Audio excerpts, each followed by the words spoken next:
ईश्वर बोले, हे मुनीश्वर, चैतन्य आकाश प्रसिद्ध है। वह प्रकृति से रहित है, जो महाकल्प में शेष रहता है। वह आप ही किंचन रूप होता है। उसी किंचन से यह जगत होता है। जैसे स्वप्न में चिदात्मा ही सर्वगत जगत रूप होकर भासता है, वैसे ही जागृत जगत भी चिदाकाश रूप है।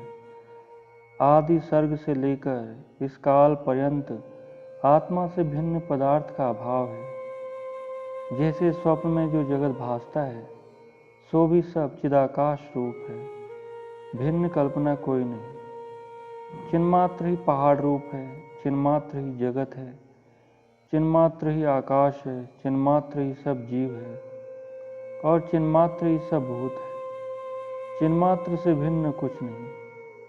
सृष्टि के आदि से अंत पर्यंत जो कुछ द्वैत कलना भासती है, सो भ्रम मात्र है। जैसे स्वप्न में कोई किसी के अंग काटे, सो वास्तव में काटता तो नहीं, निद्रावेश से ऐसा लगता है। वैसे ये जागृत जगत भी भ्रम मात्र है।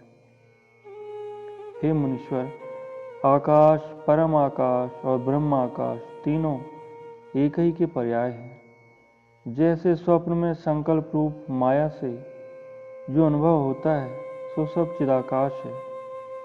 वैसे ये जागृत जगत चिदाकाश रूप है। जैसे स्वप्नपुर आकाश से भिन्न नहीं होता, वैसे जागृत स्वप्न भी आत्म तत्व होकर भासित होता है।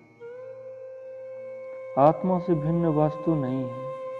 हे मुनीश्वर, जैसे स्वप्न में चिदाकाश ही घटपट आदि के रूप में भासित होता है, वैसे ही स्थिति प्रलय आदि जगत चिदात्मा से भिन्न नहीं है।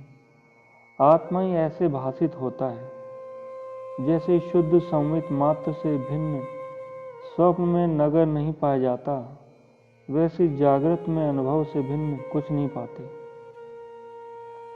हे मुनीश्वर, जगत जो तीनों कालों में भाव भाव रूप पदार्थ होकर भासित होता है, सो सब चिदाकाश रूप है, आत्मा से भिन्न नहीं। हे मुनीश्वर, यह देव का रूप मैंने तुमसे परमार्थ कहा है। तुम में और सर्वभूत जाति जगत में सबका जो देव है, वह चिदाकाश परमात्मा है, उससे भिन्न कुछ नहीं। जैसे संकल्पपुर में चिदाकाश ही शरीर रूप से भासित होता है, उससे भिन्न कुछ नहीं, वैसे यह सब चिदाकाश रूप है। ईश्वर बोले, हे ब्राह्मण, इस प्रकार यह सब विश्व केवल परमात्मा रूप है।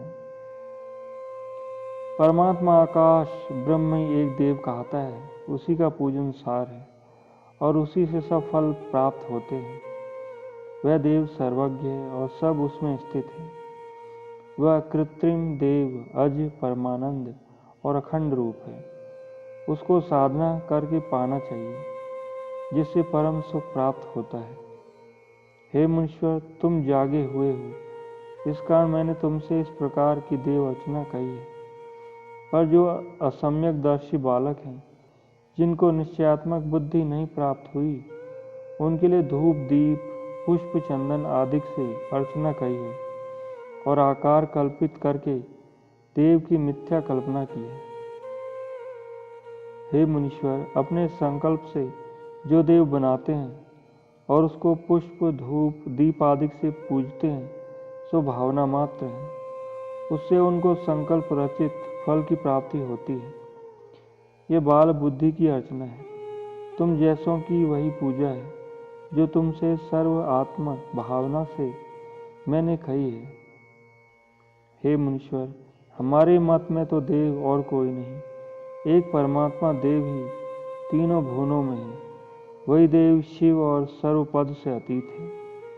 वह सब संकल्पों से रहित है। सब संकल्पों का अधिष्ठान भी वही है।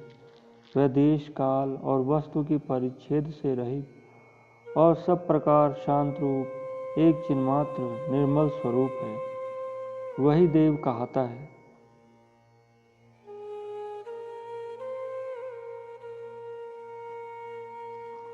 हरि